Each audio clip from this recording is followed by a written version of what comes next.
하나님 말씀 민수기 18장 21절에서 24절 말씀을 함께 읽도록 하겠습니다. 구약 성경 227쪽입니다. 내가 이스라엘의 11조를 레위 자손에게 기업으로 다 주어서 그들의 하는 일 곧 회막에서 하는 일을 감나니 이후로는 이스라엘 자손이 회막에 가까이 말 것이라. 죄를 당하여 죽을까 하노라. 오직 레위인은 회막에서 봉사하며 자기들의 죄를 담당할 것이요 이스라엘 자손 중에는 기업이 없을 것이니 이는 너희의 대대의 영원한 율례라. 이스라엘 자손이 여호와께 거제로 드리는 11조를 레위인에게 기업으로 준 고로 내가 그들에 대하여 말하기를 이스라엘 자손 중에 기업이 없을 것이라 하였더라. 11조라 하면 한국 교회 교인들이나 목사들이 굉장한 관심을 갖고 있죠. 11조에 대해서 관심을 갖는 두 가지 이유가 있습니다. 첫 번째는 11조를 할 필요가 없다라는, 과연 11조를 할 이유가 있느냐, 그게 과연 성경적이냐. 그래서 한때 11조 하면 지옥 간다라는 그런 유튜브 설교를 해서 히트를 쳤잖아요. 그런 부류가 있고, 또 한 부류는 11조는 반드시 해야 된다. 하나님의 말씀이기 때문에 11조는 반드시 드려야 한다. 그런 부류가 있죠. 11조에 대해서 비성경적이다. 얼마 전에도 마약 먹고 나름 옳은 소리 한다는 전도환의 손자 11조가 할 필요 없다. 그런 희한한 소리를 하는데, 마치 그런 소리를 복음처럼 이렇게 언론이 퍼뜨리는 걸 볼 수 있었습니다. 사람들이 율법이 11조가 율법이잖아요. 이 11조가 과연 유효한가, 과연 드려야 되는가, 오늘날에도. 그래서 사람들이 11조가 예수님께서 십자가로 다 이루셨기에 11조는 성취되었고 필요 없다, 이렇게 이야기를 합니다. 이렇게 가르치면 사람들이 좋아해요. 물론 그와 반대편에 있는 사람들은 11조를 바쳐서 복을 받으려고 하기 때문에 그러한 설교를 들으면 화를 내지만, 원래 돈을 사랑하는 사람들은 11조를 하기 싫어하거든. 억지로 하다가 양심의 가책이 되니까, 목사가 11조 안 하면 저주받는다고 하니까. 근데 성경을 읽어보니까, 오늘 방금 우리가 읽어봤잖아.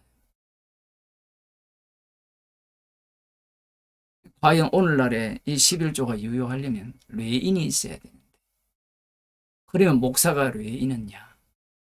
아니거든요. 성도들 전체가 왕같은 제사장입니다. 그러면 내일 살펴보겠지만 11조에 11조를 받아야 하는 우리 자신이 되거든요. 논리가 안 맞는 거예요. 그래서 11조 하는 자는 지옥 간다, 그렇게 이야기를. 그 설교를 들어보면 그 설교한 그 당사자도 지옥을 가요. 11조 해서 지옥 가는 게 아니라 십자가의 능력이 지옥을 보냅니다. 말씀을 가르치면서 사람에게 듣기 좋은 올바른 소리를 한다고 해서 그게 복음이 되는 것이 아니에요. 이와 반대로 또한 부류는 이 말씀을 바탕으로 하여서 11조를 이스라엘 백성들이 레인에게 바침으로 말미암아 복을 받는 길인데, 말라기 3장 10절에 보면 이런 말씀이 있잖아요. 만군의 여호와가 이르노라, 너희의 온전한 11조를 창고에 들여 나의 집에 양식이 있게 하고 그것으로 나를 시험하여 내가 하늘 문을 열고 너희에게 복을 쌓을 곳이 없도록 붙지 아니하나. 이 말씀만 주구장창 가르치고 배워왔거든요. 복을 받고 싶은 거예요. 창고가 있는데, 성전 창고인데 이것도 제대로 안 가르치죠. 성경을 읽어보면 이 집 창고가 아닌데. 11조의 11조죠. 레인들이 받은 10분의 1의 10분의 1을 제사장에게 바치게 되면 그들이 창고에 그것을 보관하는 겁니다. 거기에 쌓을 곳이 없을 정도로 복을 주시겠다라고 하니까 나름대로 온전한 11조를 바쳐서 복을 받고자 하는 거예요. 이 둘의 공통점이 있습니다. 11조를 하기 싫어서 성경대로 11조가 없기 때문에 성경대로 살아가는 것이야말로, 말씀대로 살아가는 것이야말로 마치 그것이 구원 얻는 길이고 하나님의 뜻이라고 생각하는 그 마음바탕, 그 밑바닥, 그들과 11조를 통해서 복을 받고자 하는 그들, 이 둘의 공통점은 자기를 사랑한다는 거예요. 오늘 본문을 보게 되면 쉽지 않습니다. 왜 쉽지 않는가 하면 이 한글로 번역한 이 번역본들이 굉장히 우리를 난처하게 만들어요. 21절을 보면 내가 이스라엘의 11조를 레위 자손에게 기업으로 다 주어서 그들의 하는 일, 곧 회막에서 하는 일을 갚나니, 이렇게 말씀이 되어 있으니까 우리는 어떤 생각을 갖는가 하면 이 말씀에, 물론 이것이 노동의 가치로 보이죠. 그게 문제라는 거예요. 회막에서 하는 일을 갚는다라고 할 때 이 갚는 내용 11조가 회막에서 하는 일에 귀속이 되거든. 그 내용이 뒷부분에 나옵니다. 레인들이 회막에서 봉사를 하니까 이스라엘 자손들이 11조를 드려서 그들이 기업을 받지 못하니까 그 11조로 생활하도록 생존하게 하기 위해서 11조를 드려야 된다. 이런 논리가 되는 거예요. 이건 엉터리거든요. 하나님께서 이스라엘 백성들에게 만나를 내렸을 때 그 만나를 내린 목적이 사람이 떡으로 사는 것이 아니라 하나님의 입에서 나오는 모든 말씀으로 산다는 것을 가르치기 위해서 만나를 내려주셨거든. 그렇다면 약속의 땅에 들어가서도 하나님께서 그들에게 곡식을 주시는 이유도 마찬가지라는 겁니다. 지금 이 시스템, 이 성막 중심으로 돌아가는 이 시스템은 사람이 떡으로 사는 것이 아니라 하나님의 입에서 나오는 모든 말씀으로 살아간다는 것을 가르치고 있는 겁니다. 그래서 22절에 보면 이후로는 이스라엘 자손이 회막에 가까이 말 것이라 죄를 당하여 죽을까 하노라. 이 말씀의 의미가 이스라엘 백성들을 가까이 하지 않기 위해서, 죽지 않기 위해서 회막에 가까이 하지 말라는 말씀으로 들리잖아요. 물론 맞아요. 그런데 이게 그런 차원은 또 있지만 거기에보다 더 깊은 내막이 있어요. 그들이 가까이에 하여서 직접적으로 회막에서 섬겨버리면 레인들이 11조를 받아서 회막에서 봉사하는 일이 날아가요.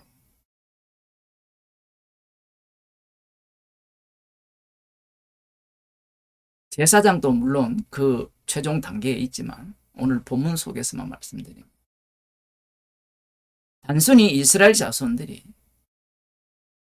호라당처럼 나도 레이 지파처럼 회막에서 봉사하겠소, 제사장이 되겠소, 단순히 이런 문제를 다루는 게 아니라 그것도 지적하시면서 이스라엘이라는 자체는 이스라엘이 있어야 되고 성막이 있어야 되고 성막 가운데 봉사하는 레인들이 있어야 되고 레인들이 이스라엘의 11조를 받아야 되고 그걸로 먹어야 되고 그리고 이 11조를 받은 10분의 1을 제사장에게 드려야 이 전체가 하나님의 언약 백성으로서 여호와의 이름을 증거하는 구조가 된다라는 말씀이에요. 지금 하나님께서는 그 말씀을 하시는 겁니다. 너희들 가까이에서 죽지 않게 하기 위해서 그렇게 한다. 그런 이야기가 아니에요. 아예 고정을 해버려요.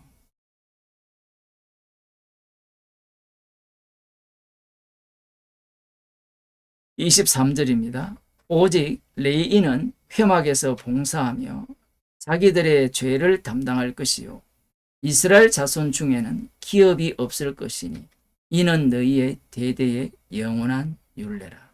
제가 아까 처음 시작할 때 한글 성경이 어렵다라고 말씀드린 이유가 이 부분입니다.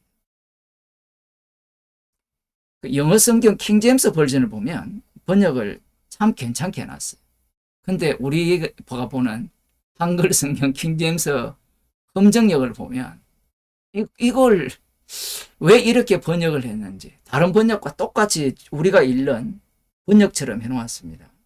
여기에 보면 23절 다시 볼게요. 오직 레위인은 회막에서 봉사하며 자기들의 죄를 담당할 것이요. 이렇게 되어 있으니까 레위인들이 회막에서 봉사를 할 때 자기들의 죄를 담당하는 봉사로 해석이 되고 이해가 되는 거예요. 그런데 히브리어 성경은 이게 이렇게 되어 있습니다. 레위인은 회막에서 봉사하며 그들의 죄를 담당할 것이요. 이렇게 되어 있어요.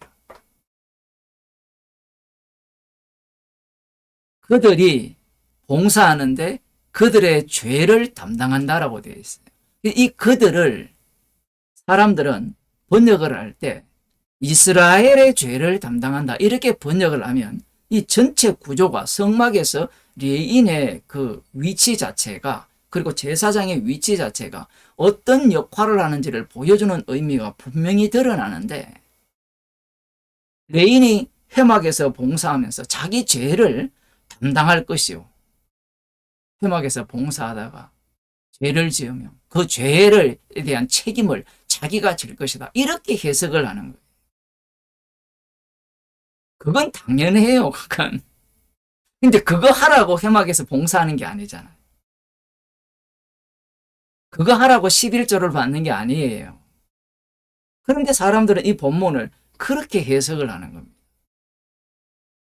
유독 11조가 한국 교회에서 별나게 강조되는 이유가 거기에 있는 거예요. 영어 성경을 보면 그렇게 안 돼 있거든요.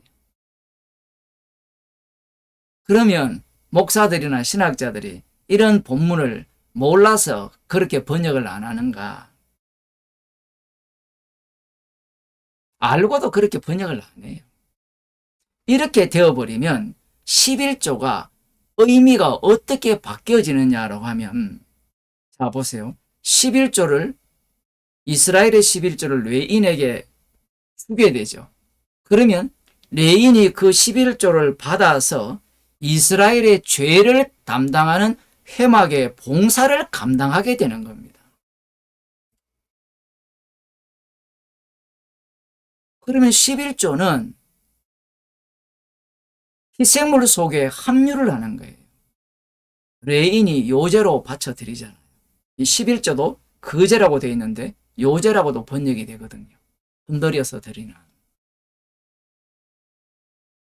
그 레인 속에 10분의 1이 합류가 되는 겁니다. 또 그 10분의 1의 10분의 1은 제사장에게 합류가 되고. 그러면 이스라엘 백성들은 앞서서 나왔잖아요. 가까이 말 것이라 죄를 당하여 죽을까 하노라. 이 말씀의 의미를 우리들은 어떤 생각을 갖는가 하면 가까이 오면 범죄했기 때문에 죽임을 당할 것이라 이런 차원으로 해석을 하는데 그런 것이 아니라 이스라엘 백성들은 성전 바깥에서 항상 11조를 하는 자로 남아야 된다라는 겁니다. 11조를 하는 자로 남아야 된다면 이스라엘 백성은 죄인으로 남아야 된다라는 이야기예요. 죄인으로 남아야 성전에서 성막에서 레인들과 제사장들이 아론의 자손이 드리는 그 제사가 의미가 있을 거 아니에요.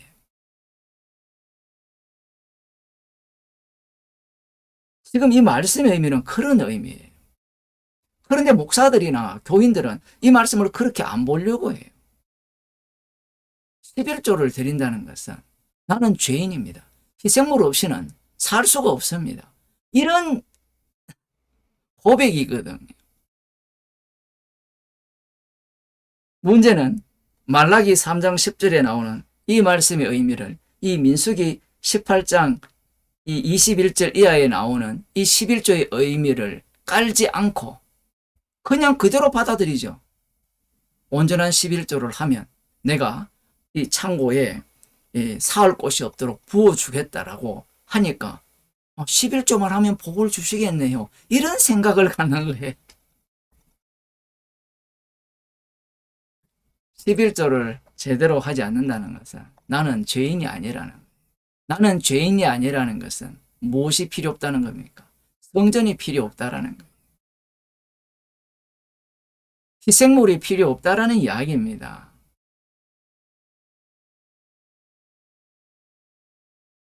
주님이 죄인을 부르러 오셨다는 것이 구약과 별개의 것이 아니에요. 문제는 마태복음 23장 23절이죠. 거기를 한번 보겠습니다.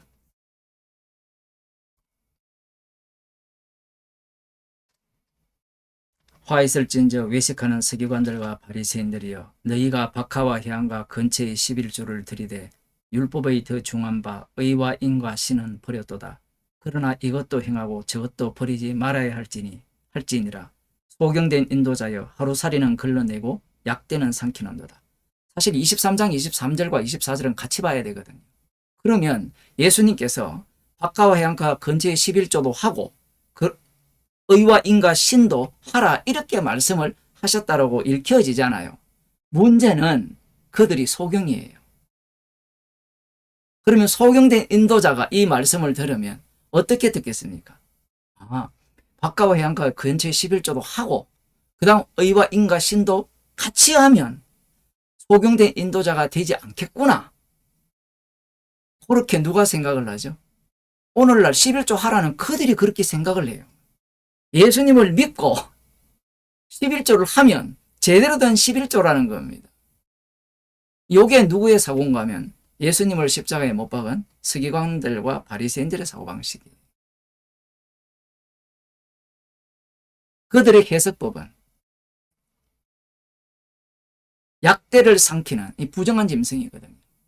약대를 삼키는 해석법이라는 거예요. 소경이기 때문에. 아무리 성경을 해석해도 이 바리새인과 서기관들의 해석법을 못 벗어납니다. 인간들은. 이들의 해석법을 찾아 들어가 보면 말라기 3장 10절을 바탕으로 하고 있거든요. 그럼 이들은 11조를 왜 하느냐라고 하면 잘 보세요. 누가복음에서 18장입니까? 바리새인들이 어떻게 기도합니까? 고개를 빳빳이 세우고 소득의 11조를 하죠. 그런데 방금 이 민수기 18장에 나오는 이 11조는 나는 죄인입니다라는 차원에서 11조죠. 완전히 오해를 하는 거예요. 왜 그럼 오해를 하느냐? 우리는 납득이 안 되잖아요. 주님께서 죄 아래 가두었기 때문에 그래요. 성령을 받지 못하면 그 당시에는 육에 속했잖아요. 주님이 성령을 주셔야만 그들의 눈이 밝혀지거든요. 그 바리새인들의 해석법은 무엇인가 하면 11조로 함으로 말미암아 나는 하나님 앞에 의롭고 하나님 앞에 의롭기 때문에 축복을 받을 자격이 충분하다. 우리 집 창고가 차고 넘칠 것이다. 이렇게 생각을 하는 거예요. 오늘날 교회가 11조를 하는 목적이 여기에 있잖아요. 복을 받기 위해서. 창세기 14장에 보면 아브라함이 전쟁을 한 이후에 전리품의 10분의 1을 이 살렘왕 멜기세덱 하나님의 대제사장에게 바칩니다. 그러면 11조의 의미가 민수기 18장에 와서 비로소 밝혀졌잖아요. 그러면 이 11조라는 말은 아브라함은 죄인이죠. 이게 소돔과 고모라의 심판과 관련되어 있습니다. 나중에 약속의 땅을 심판하는 것과도 관련되어 있거든요. 아브라함은 아직 아브라함이 아니라 아브라함은 죄인인데 그 죄인을 들어서 이 전쟁에서 승리케 했다라는 거예요. 인간의 눈에는 육체의 전쟁밖에 안 보이잖아요. 죄인을 용서하셔서 전쟁에 승리케 하신 그 하나님 앞에서 자신은 그 대제사장에게 11조를 드렸던 겁니다. 예수님이 이스라엘이에요. 그 이스라엘 대신 예수님이 11조를 드리는 겁니다. 11조를 드리시고 그 11조를 받은 당사자가 되셔서 제사장이 되셔서 자기 목숨을 대속물로 내어주신 거예요. 그래서 이 사도행전 4장 12절에서 이런 말씀이 있습니다. 다른 이로서는 구원을 받을 수 없나니 천하 사람 중에 구원을 받을 만한 다른 이름을 우리에게 주신 일이 없음이라 하였다.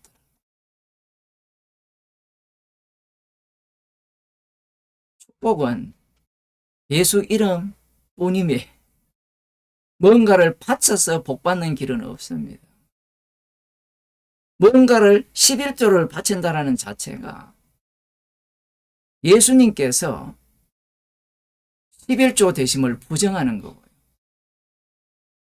예수님이 11조가 되시면 성도는 죄인이 되어야 되거든요. 그럼 죄인으로 확정이 됐습니다. 그러면 성도는 뭘 해도 죄인으로 드러나는 거예요.